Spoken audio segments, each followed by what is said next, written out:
Hello, my name is Carrie Fuller, and I'm here to tell you a story of innovation and community, reopening a Catholic elementary school under a new model. And the title of my talk is Jumping In. I'm in my 8th year as the proud principal of All Souls World Language Catholic School in Alhambra, California, and we are part of the Archdiocese of Los Angeles Dual Language Immersion Network. So our model of dual language is a 50-50 model, and that means 50% of the instruction is in the target language. At All Souls is Spanish or Mandarin, and 50% of our daily instruction is in English.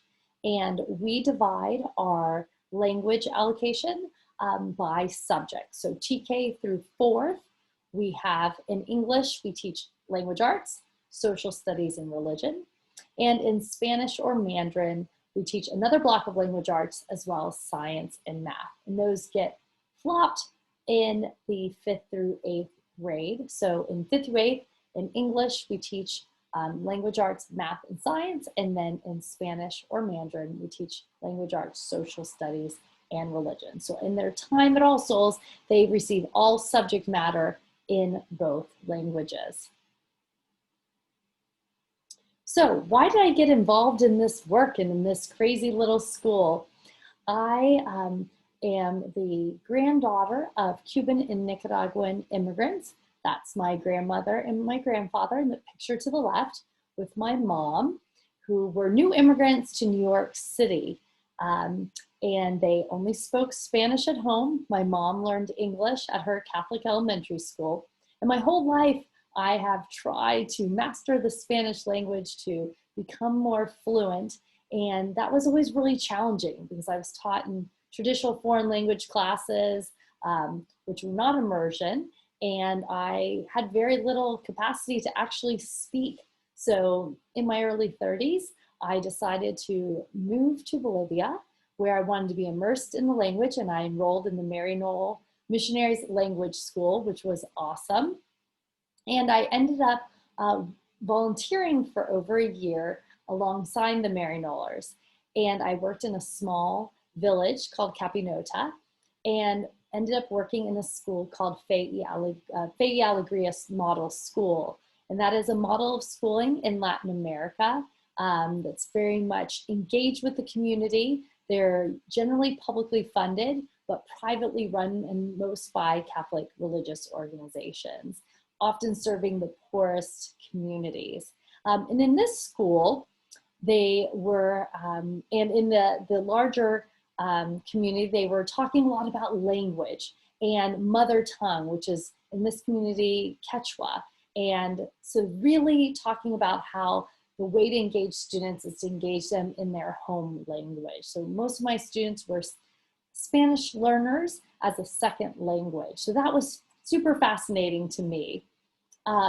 Then when I returned to the US, I enrolled in Boston College in their doctorate program. And during my doctoral studies, I did some research and also mentored and coached some teachers at Cristo Rey High School in Boston. And that's another innovative model of education where the students work, have internships in corporate entities, and then also go to school. While I was working on my credential, my administrative credential, I did my field work at Boston Arts Academy, which is a public school, but an innovation school within Boston Unified, where students had 2 hours of rigorous arts instruction per day, in addition to their regular academics. So I've always been drawn to innovative school models. And the history of All Souls is that it was started in 1921 as All Souls Parish School by the Sisters of the Holy Names of Jesus and Mary. And nearly 100 years later, it had reached its peak in the 1960s, like so many schools, and then slowly had lost enrollment and was lacking funding from the parish. And with so much competition from other Catholic schools that looked very much the same, the traditional parochial school closed in 2010. After it closed, the Archdiocese and a small group of dedicated parishioners and alums of All Souls started envisioning a dual language school on that site. And after much research and hard work, in 2012, they opened with 20 students as the only two-strand Catholic dual language school in the United States, and the first Catholic dual language school in Los Angeles. So like I said, we started with just 20 students. I came on board in 2013. We were around 44 students at the time when I started on July 1st, and we spent that summer at farmers markets, at Chamber of Commerce events. We were giving out flyers at community events, telling everybody about our school. And little by little, every year we have grown to our current enrollment of 334 students. But that, I want to caution everyone, because I was hesitant to even start with the numbers, but I did want to talk about where we began and where we are now. But the focus needs to be on the students, right? Because it's not about growth per se, it's about excellence. And a part of our excellence has been a great desire from our community to be a part of All Souls. But what we most are after is student learning, and that's the product, and that's what's drawn people, the community. So that's what I'm going to talk a little bit about today, is how this innovative model became so successful. What was our journey to get there? So 3 keys to success was expertise, becoming a real learning organization. And doing that meant saying yes a lot. And a lot of that felt very, very risky. And 3 is engaging our community. So first, if you're going to bring in something innovative and new, a new model at your school, experts are needed. Lofty ideas are just not enough. You have to do your research. If you're not an expert in the field, become one. I was not an expert in linguistics or necessarily bilingual education per se. I had studied curriculum and instruction and leadership, and I was starting to get into the dual language world when I left Boston College for the position at All Souls. But I became an expert at my time, during my time at All Souls. So I read the Common Core in Spanish. I looked at it, looked and devoured the standards again in English, and thinking about what it means to be in a bilingual environment. Looked at the can-do statements, the progress indicators of the ACTFL standards. We made sure that we had the best, I studied what are the best instructional strategies to teach this way. And we had all of our teachers engage in GLAD training. So those were the first initiatives, was about getting the research done, knowing what we needed to do to be successful in the classroom. And one other way we did that is, who is doing this successfully elsewhere? We knew we weren't the only ones. And often I think people became tied up in themselves and not looking outward.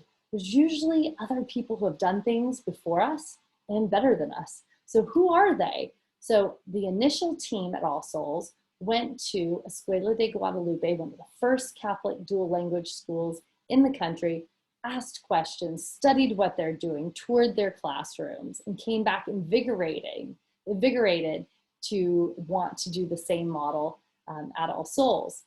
When I was hired, before I even stepped foot in All Souls, I went to the Two-Way Immersion Network for Catholic Schools Summer Academy. And Twin CS is a network of the National Network of Catholic Dual Language Schools. And at that conference, which I've attended every year, I networked with other leaders who were thinking about dual language, who had started dual language. I asked questions: what curriculum are you using? What professional development do you do? So just really engaging and learning, taking notes, talking to the presenters. And then also hearing about what other districts, public school districts have been really successful in dual language. And one I kept hearing over again is the state of Utah is leading the way in dual language. So I scoured their website. What are they doing? How are they doing this? What are their models?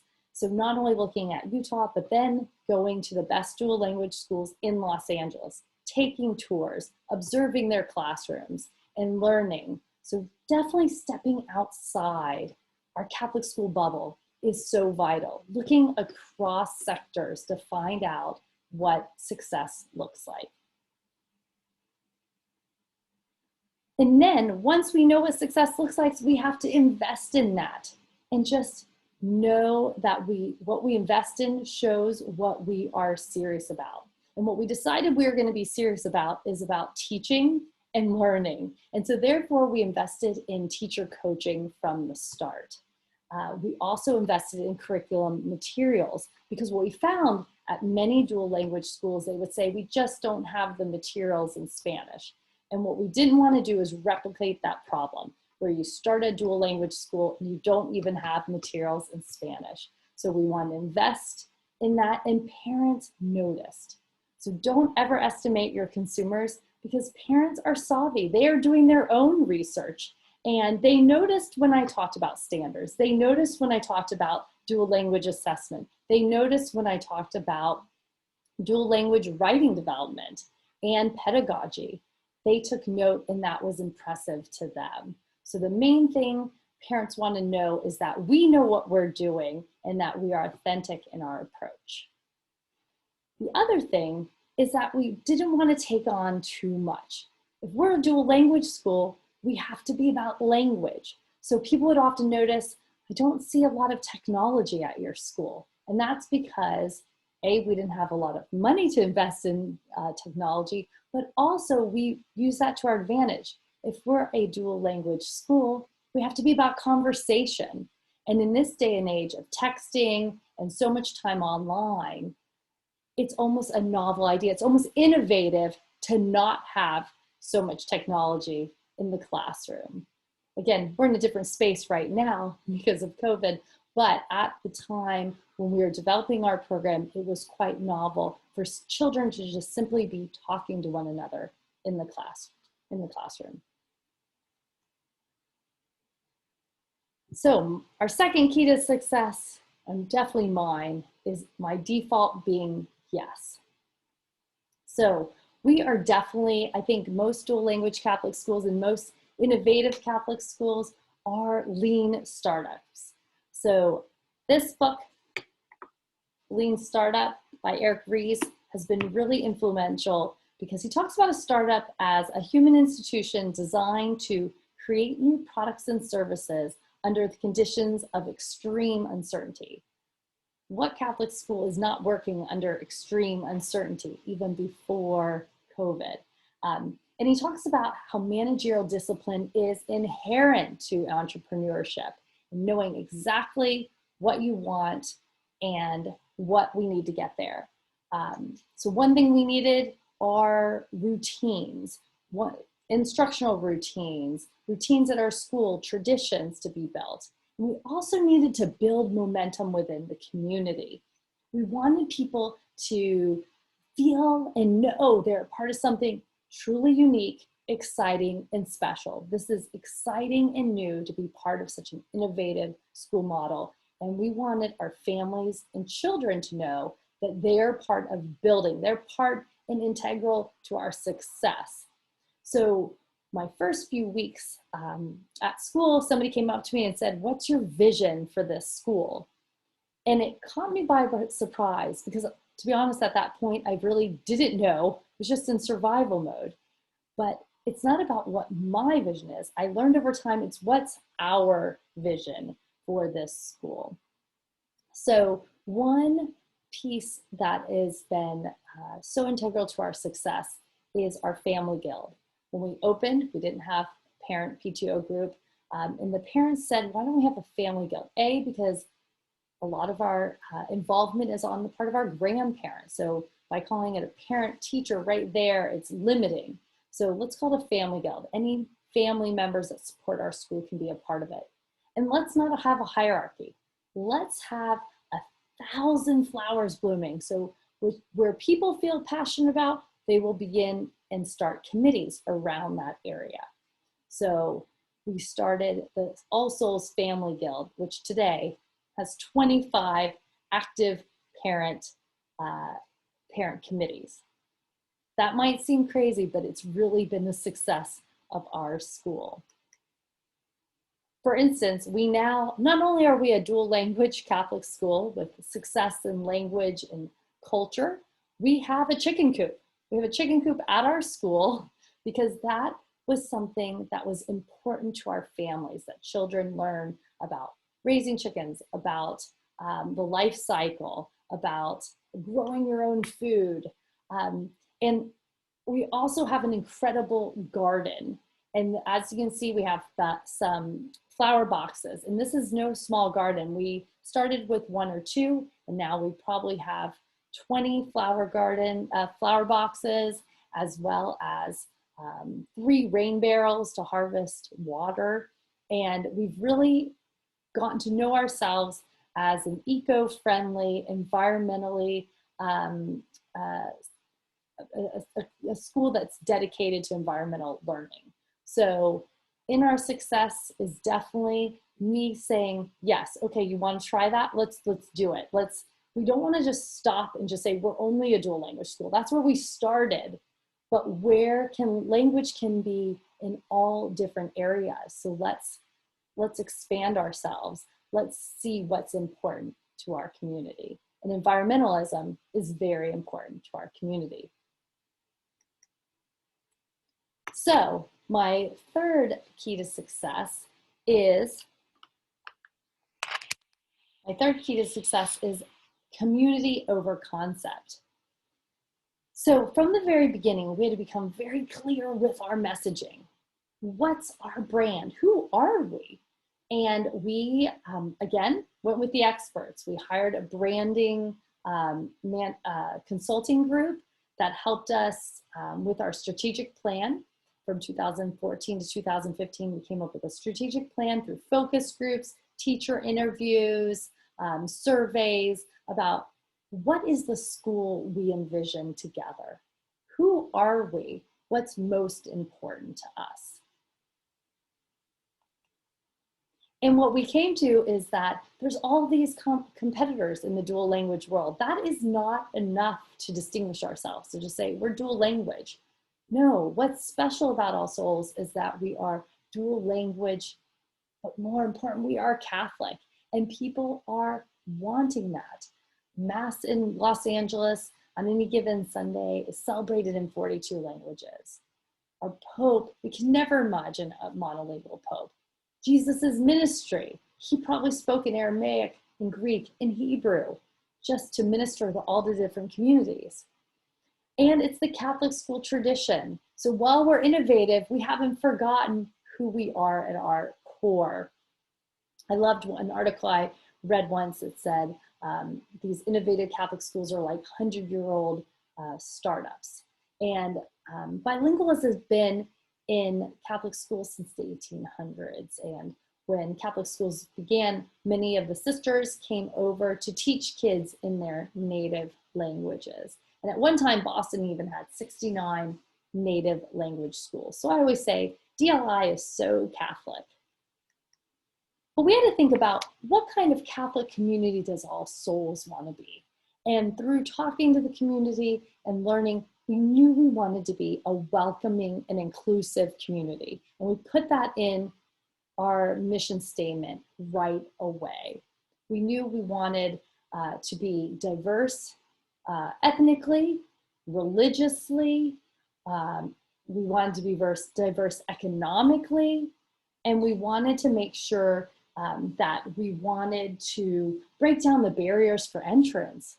Why would we want to require people to hand us a baptismal baptism record upon entry? If they hadn't been baptized yet, why don't we just invite them to become part of our school? We don't require a church bulletin to show that they're part of a parish. There's no us versus them. You're a parishioner, you're in church, out of church, in parish, out of parish. All are welcome at All Souls if you want a Catholic dual language education. And we got to know each parent because we interview each person in a fairly rigorous application process. And we found that our community is just hungry for ritual, hungry for spirituality, and in fact, hungry for a rich Catholic tradition. Many of our families perhaps went to Catholic schools, but then maybe had fallen away from the Catholic Church or don't regularly go to church, and they were looking for someone to welcome them back. So we said, here we are, please come check us out, and we won't judge. We want to be inclusive of all families. And what we ultimately want, and this was a great perfect success, is at our school to be the best version of the church. In so many churches on Sunday mornings, there's a division, or there's wealthy parishes, there's poor parishes, there's parishes that serve mostly Latino community or mostly Vietnamese. And we want to be the best version of the church at our school, where all people come together, where all are welcome. If you have a specialized learning need, you're welcome. If your parents are, if you have two moms, you are welcome. We want our families to know that they are loved and cared for. And we know that you can't love what you don't know. And so by learning language at a young age, we really find it is the key to peace, to justice, to social integration. And because it breaks down those barriers, children are curious, they can get to know one another. And ultimately, as Father Greg says in Tattoos on the Heart, we seek to create loving communities of kinship precisely to counteract mounting lovelessness, racism, and the cultural disparagement that keeps us apart. So that is who we are and why we are on this journey. Indeed, we're stronger together. So if we want this sort of special Catholic school community, you have to invest in the best, right? And that doesn't mean people with the most degrees or the most experience. It's people who have a passion and desire to learn. And when I interview teachers and I interview staff, I look for learners. People who are open to, who are hungry to learn more about dual language, who are hungry to learn about the Catholic Church, even if they're not Catholic, but they want to be a part of this new model. And I wouldn't be honest if I didn't say that people have invested in All Souls, and that is a key part of our success. You always have to ask, who is investing you? Are people excited with you? Or are you a lone one by yourself in this environment?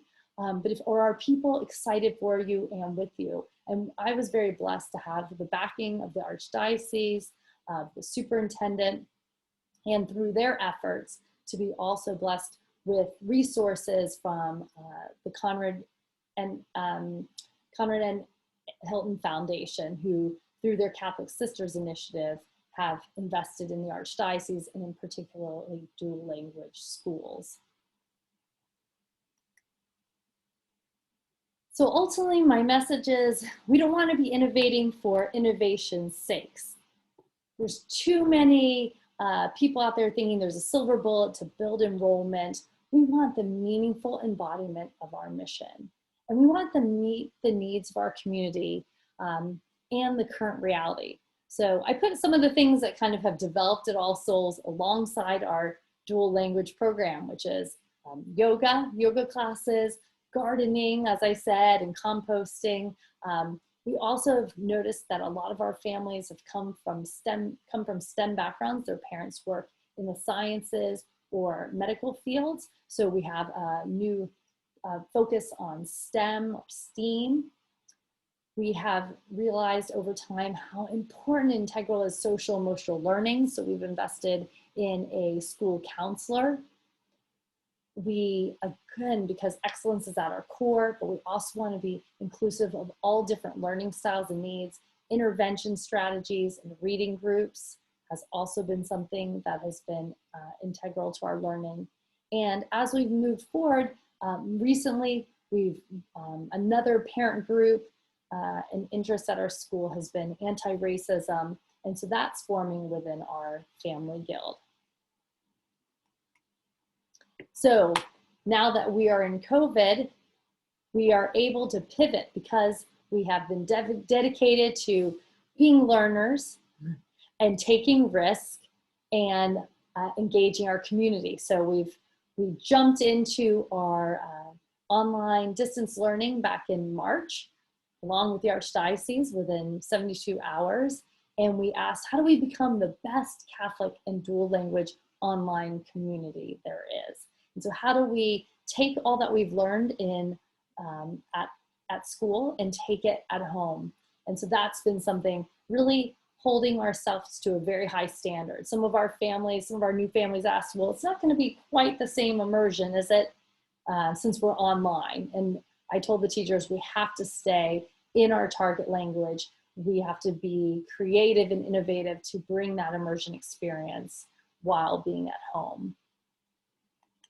And we also could not ignore or put our heads in the sand when so much is going on around us and within our communities. And we discussed as a staff that another focus of our school is anti-racism, that we can't just say, oh, we're dual language. Look, we have this multicultural community where we're 40% Latino and 30% multiracial and 20%. That's not enough to just say, look at our beauty and our diversity. That doesn't mean we're anti-racist. So that we want, again, to journey forward to becoming a learning organization around anti-racism. And that it was important for us to say that, yes, Black Lives Matter, to say those words and make it super clear to our community what we believe in. So as I conclude here today, I want to remind you of our keys to success, which is becoming a learning organization. As a lean startup, taking those risks. And finally, engaging and listening to our community. And for that, we will continue our journey of learning through language and faith. Thank you.